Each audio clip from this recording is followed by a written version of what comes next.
கடல் தாண்டியும் உன்னை காப்பார், மலையேறியும் உன்னை தாங்குவார். உலகம் உன்னை புரிந்து கொள்ளாத ஒரு நாள் உண்டா? நீ சிரிக்கிற ஆனா உள்ள உடைஞ்சிருக்கிறியா? நீ வலிமையானவன் மாதிரி நடிக்கிற ஆனா இரவுல தனியா அழுறியா? நீ செய்த நன்மைகளை யாரும் நினைக்கல ஆனா நீ செஞ்ச தவற மட்டும் உலகம் நினைக்குதா? உன்னை தேவைப்பட்ட போது எல்லாரும் இருந்தாங்க ஆனா நீ தேவையில இருந்த போது யாரும் உன் கூட இல்லையா? அப்போ இந்த வார்த்தை உங்களுக்கு தான். சில நேரம் நண்பர்கள் விட்டு போவாங்க, சில நேரம் நம்ம குடும்பமே நம்மள புரிஞ்சு கொள்ள மாட்டாங்க, சில நேரம் நீ எடுக்கிற முயற்சிகள் எல்லாம் தோல்வியாகும், உலகமே முழுதா இருட்டா தெரியும். நீ உன்னையே கேட்ப, ஏன் என்னால முடியல? நம்ம வாழ்ற வாழ்க்கைக்கு தான் என்ன அர்த்தம்? நம்ம வாழ்க்கை மட்டும் ஏன் இப்படி இருக்கு? இப்படிப்பட்ட சூழ்நிலையில வாழ்ந்து கொண்டிருக்கிற உங்களை பார்த்துதான் கர்த்தர் சொல்லுகிறார், நானே உன்னை உருவாக்கிய தேவன், உன்னை அறிந்திருக்கிறேன், உன் செய்கைகளுக்கு தக்க பலனை நிச்சயம் தருவேன் என்று. உலகம் கைவிட்டது ஆனால் தேவன் உங்களை மறக்கல. உலகம் தள்ளினாலும் தேவன் உங்களை தழுவுகிறார். நீ தனியா இல்ல, அவர் உன் கூடவே தான் இருக்கிறார். கைவிடப்பட்ட வாழ்க்கைக்கு தேவனின் பதில் இதுதான். கர்த்தரை விசுவாசிங்க. கர்த்தர் இந்த வார்த்தைகளை நீங்க உங்களுக்குள்ள அறிக்கை பண்ணுங்க. கர்த்தர் உங்க வாழ்க்கையில பெரிய மாற்றத்தை கொண்டு வர வல்லவரா இருக்கிறார். உலகம் கைவிடலாம் ஆனா தேவன் ஒருபோதும் நம்மள கைவிடவே மாட்டாரு. இப்படிப்பட்ட சூழ்நிலைகள்ல தாவீதும் இப்படிதான் வாழ்ந்து கொண்டு வந்தாரு. அவர் கர்த்தரை நோக்கி சங்கீதம் 27:9 அவர் இப்படியாக ஜெபிக்கிறார், உமது முகத்தை எனக்கு மறையாதேயும், நீ கோபத்துடன் உமது அடியனை விலக்கி போடாதேயும், நீரே எனக்கு சகாயர் என்ற ரட்சிப்பின் தேவனை என்னை நெகிழ விடாமலும் என்னை கைவிடாமலும் இரும் என்று தேவனை நோக்கி, உங்களை போலவே அவரும் இக்கட்டான சூழ்நிலையில தனித்து விடப்பட்டு பாரத்தோட வியாகுலத்தோட கர்த்தரை நோக்கி, எனக்கு உங்க முகத்தை மறைக்காதீங்க, நீங்க கோபமா என் மேல இருக்காதீங்க, நீங்க தான் எனக்கு ஹெல்ப் பண்ணணும், நீங்க எனக்கு உதவி செய்யணும், நீங்க தான் என்னை ரட்சிக்கணும், நீங்க என்னை கைவிடாம இருங்க அப்படின்னு அவர் ஜெபித்தாரு. ஜெபித்த உடனே அவருக்குள்ள ஒரு பெரிய மாற்றம், பெரிய வைராக்கியம், பெரிய விசுவாசம் வருது. இதை நான் எப்படி சொல்றேன்னு நீங்க கேட்கலாம். ஏன்னா அதே சங்கீதம் 27:9 கர்த்தர்கிட்ட இவர் முறையிடுறாரு, வேண்டுறாரு, ஜெபிக்கிறாரு, அழுறாரு, புலம்புறாரு. ஆனா அதே சங்கீதம் 27:10 என் தகப்பனும் என் தாயும் என்னை கைவிட்டாலும் கர்த்தர் என்னை சேர்த்து கொள்வார். இப்படிப்பட்ட அசைக்க முடியாத விசுவாசம், வைராக்கியம் அவருக்குள்ள எப்படி வருது அப்படின்னா, அவர் கர்த்தருடைய முகத்தை தேடினனால, கர்த்தர்கிட்ட எல்லாத்தையும் தன்னுடைய மனசுல உள்ள எல்லாத்தையும் கொட்டினால அவருக்குள்ள ஒரு அசைக்க முடியாத விசுவாசம், அசைக்க முடியாத வைராக்கியம் அவருக்குள்ள வருது. அதனால உலகமே உங்களை கைவிட்டாலும், ஏன் உங்க அம்மா அப்பா கூட உங்களை மறந்தாலும், அவங்க கூட உங்களை சேர்த்து காட்டி கூட கர்த்தர் உங்களை ஒருபோதும் கைவிட மாட்டார். கர்த்தர் உங்களை ஒருபோதும் மறக்க மாட்டார்.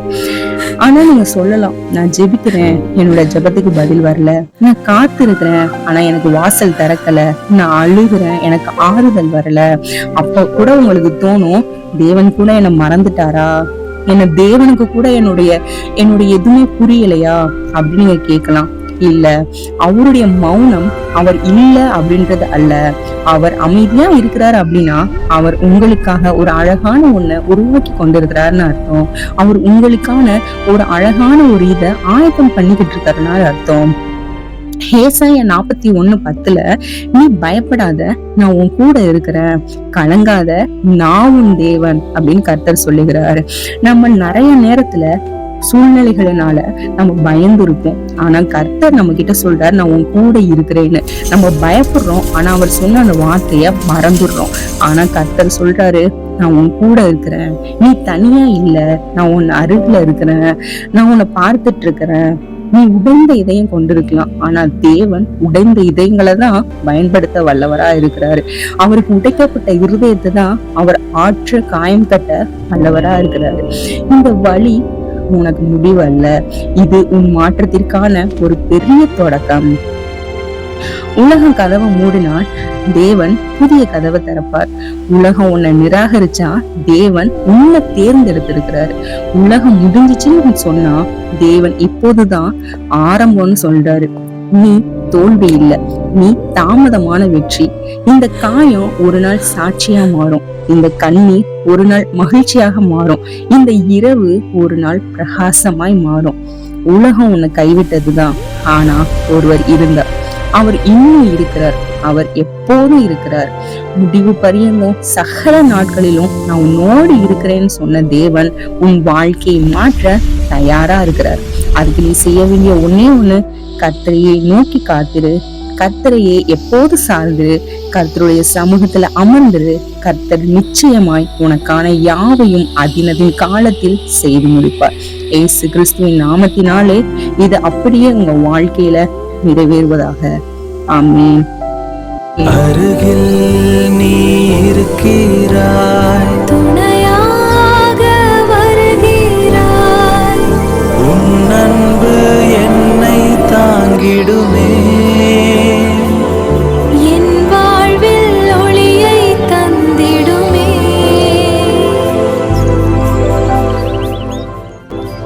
அவர் இருக்கிறார், நீ தனியாக இல்லை. நேற்று உலகம் உன்னை கைவிட்டது உண்மைதான், ஆனால் இன்று இன்னொரு உண்மை உனக்கு தெரிந்தாக வேண்டும். நீ தனியாக இல்லை, கர்த்தர் உன்னோடு இருக்கிறார். நீ விழுந்த இடத்திலேயே ஒரு கரம் உன்னை பிடித்திருக்கிறது. நீ நினைத்தாய் யாரும் இல்லை என்று, ஆனால் அவர் அமைதியாக உன் அருகில் தான் இருந்தார். நீ அழுத போது அவர் பார்த்தார், நீ உடைந்த போது அவர் உணர்ந்தார், நீ தோற்ற போது அவர் திட்டமிட்டார். நீ பயப்படாதே, நான் உன்னுடன் இருக்கிறேன், கலங்காதே, நான் உன் தேவன் என்று ஏசாயா 41:10 கர்த்தர் சொல்லுகிறார். இது ஒரு வசனம் இல்லை, இது ஒரு வாக்குறுதி. தேவன் தாமதிப்பார், ஆனால் ஒருபோதும் நம்மை மறக்க மாட்டார், ஒருபோதும் நம்மை கைவிடவும் மாட்டார். நீ காத்திருப்பது வீணில்லை. இப்ப கூட உனக்கு தெரியாமல் இருக்கலாம், ஆனால் உன் வாழ்க்கையில் ஒரு பெரிய திருப்பம் வரப்போகிறது. நீதிமொழிகள் 13:12 கர்த்தர் இப்படியாக நம்மை பலப்படுத்துகிறார். நெடுங்காலமாய் காத்திருக்குதல் இருதயத்தை இழைக்க பண்ணும், விரும்பினது வரும்போதோ ஜீவ விருட்சகம் போல் இருக்கும் என்று.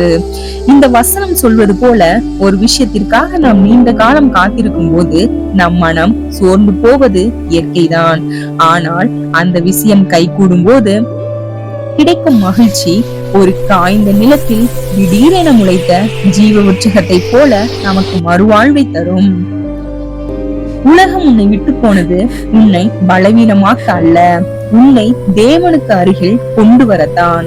நீ தனிமை அனுபவித்தது உன் அடையாளம் கண்டுபிடிக்கத்தான். நீ இழந்தது புதியதை பெற தயாராகத்தான். உன் கதை இன்னும் முடிவடையவில்லை. நீ தோல்வி இல்லை, நீ உருவாகி கொண்டிருக்கிறாய். உன் வலி வீணில்லை, உன் கண்ணீர் கவனிக்கப்படாமல் போகவில்லை. அவர் இருக்கிறார், கர்த்தர் இருக்கிறார், அவர் உன் அருகில் இருக்கிறார், அவர் உன் பக்கம் இருக்கிறார். இந்த இருள் உன் முடிவல்ல, அது ஒரு மாற்றத்தின் பெரிய ஆரம்பம். நீ நினைப்பது போல நீ ஒருபோதும் தனியாக இல்லை. உலகம் விலகலாம், நண்பர்கள் கூட மாறலாம், ஆனால் தேவன் மாற மாட்டார். தேவன் உன்னை மறக்க மாட்டார். நீ அழுத இரவுகள் எல்லாம் அவருக்கு தெரியாதவை அல்ல. நீ மௌனமாக இருந்த பிரார்த்தனைகள் அவருக்கு கேட்கப்படாதவை அல்ல. அவர் இருக்கிறார், கர்த்தர் இருக்கிறார், உன் அருகில் இருக்கிறார். உன் வேதனையின் நடுவில் தான் அவரும் இருக்கிறார். நீர் பயணித்துக் கொண்டிருக்கிற அதே பாதையில் தான் கர்த்தரும் உன்னோட கூட பயணித்துக் கொண்டிருக்கிறார். நீ விழுந்தாலும் அவர் பிடித்து எழுப்புவார், நீ நொறுங்கினாலும் அவர் சீர் செய்வாய். உன்னை ஒருபோதும் ஒருவர் முன்னாடியும் வெட்கப்பட்டு போக அவர் விடவே மாட்டார். நீ இன்று பார்க்க முடியாத பாதையை அவர் ஏற்கனவே பார்த்துள்ளார். இதோ என் உள்ளங்கைகளில் உன்னை வரைந்திருக்கிறேன், உன் மதில்கள் எப்போதும் என் முன் இருக்கிறது என்று ஏசாயா 49:16 கர்த்தர் சொல்லுகிறார். அவரை நம்புங்கள், அவருடைய வார்த்தையை விசுவாசிங்கள். கர்த்தர் உங்களுக்காக பெரிய வாசல்களை திறக்க வல்லவராயிருக்கிறார்.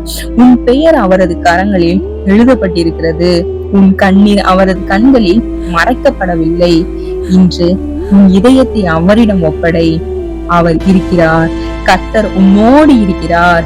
இதோ உலகத்தின் முடிவு பரியந்தம் சகல நாட்களிலும் நான் உங்களுடனே கூட இருக்கிறேன் என்று மத்தேயு 28:20 சொன்ன தேவன் உன்னை விட்டு போகவில்லை. இந்த இருள் கூட ஒரு புதிய விடியலுக்கான தயாரிப்பு தான். அடுத்த பகுதியில் இந்த ஜெபம் உனக்காக. தேவன் உன்னை கைவிட மாட்டார். இந்த வீடியோ பார்க்கும் நீ சோர்ந்து போயிருக்கலாம், பலமில்லாமல் இருக்கலாம், ஏன் நம்பிக்கை கூட இழந்து இருக்கலாம். ஆனால் இன்று இந்த ஜெபம் உனக்காக.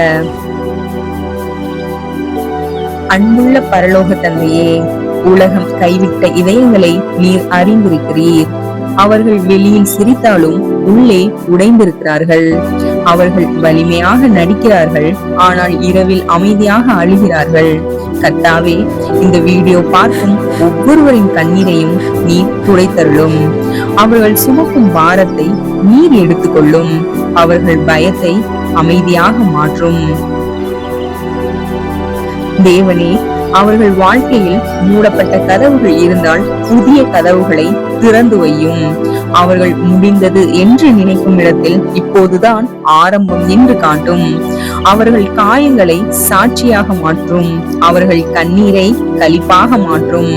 அவர்கள் தோல்வியை ஜெயமாக மாற்றும். கர்த்தர் சொல்லுகிறார், நான் உன்னை விட்டு விலகுவதும் இல்லை, உன்னை கைவிடுவதும் இல்லை என்று. நான் கைவிடப்படவில்லை, நான் மறக்கப்படவில்லை. தேவன் என்னுடன் இருக்கிறார். அவர் நினைவில் நான் என்றும் உள்ளேன். என் வாழ்க்கை இன்னும் முடிவடையவில்லை என்று உங்கள் நாவில் அறிக்கையிடுங்கள்.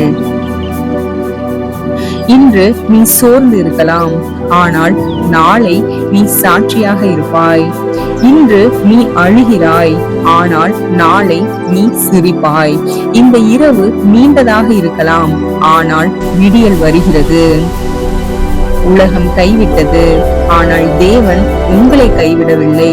அவர் இருந்தார், அவர் இருக்கிறார், அவர் எப்போதும் இருப்பார், உங்களுடனே இருப்பார். தேவனே, இன்று இந்த ஜெபத்தை கேட்கும் ஒவ்வொரு இதயத்திற்காகவும் நான் ஜெபிக்கிறேன். அவர்கள் பேச முடியாத வேதனையை நீர் அறிவீர். அவர்கள் மறைக்க முயன்ற கண்ணீரை நீர் பார்த்தீர். கர்த்தாவே, உலகம் புரியாத துயரத்தை நீர் மட்டும் புரிந்து கொள்ளுகிறீர். மனிதர்கள் விலகிய நேரத்தில் கூட நீரே அருகில் நின்றீர். இன்று உடைந்த இதயங்களை உன் சமாதானத்தால் நிரப்பும். தோல்வியால் தளர்ந்தவர்களுக்கு மீண்டும் எழும் தைரியம் தாரும். கர்த்தாவே, இரவு முழுதும் அழுது தூங்கியவர்களுக்கு இன்று அமைதியான தூக்கம் தாரும். பதில் இல்லாமல் காத்திருப்பவர்களுக்கு ஒரு அடையாளம் தாரும். நான் இருக்கிறேன் என்ற உமது சத்தம் அவர்களின் உள்ளத்தில் கேட்கப்படட்டும், இயேசுவின் நாமத்தினாலே. இன்று இந்த நிமிடத்தில் இயேசுவே, பயம் அவர்களை விட்டு அகலட்டும், சந்தேகம் அகலட்டும், இருள் அகலட்டும். இயேசுவின் நாமத்தினாலே உம் ஒளி அவர்களின் வாழ்க்கையில் புதிதாய் பிரகாசிக்கட்டும். கர்த்தாவே, வலி நிறைந்த இதயங்கள் நம்பிக்கையால் நிரம்பட்டும். கண்ணீர் விதைத்தவர்கள் சிரிப்பை அறுவடை செய்யட்டும்.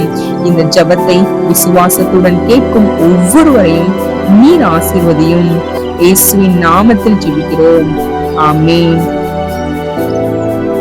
இந்த ஜெபம் உங்களுக்கு ஆறுதல் தந்திருந்தால் கமெண்டில் ஆமீன் என்று எழுதுங்கள். ஆமீன். கர்த்தர் தாமே உங்களை ஆசீர்வதிப்பாராக.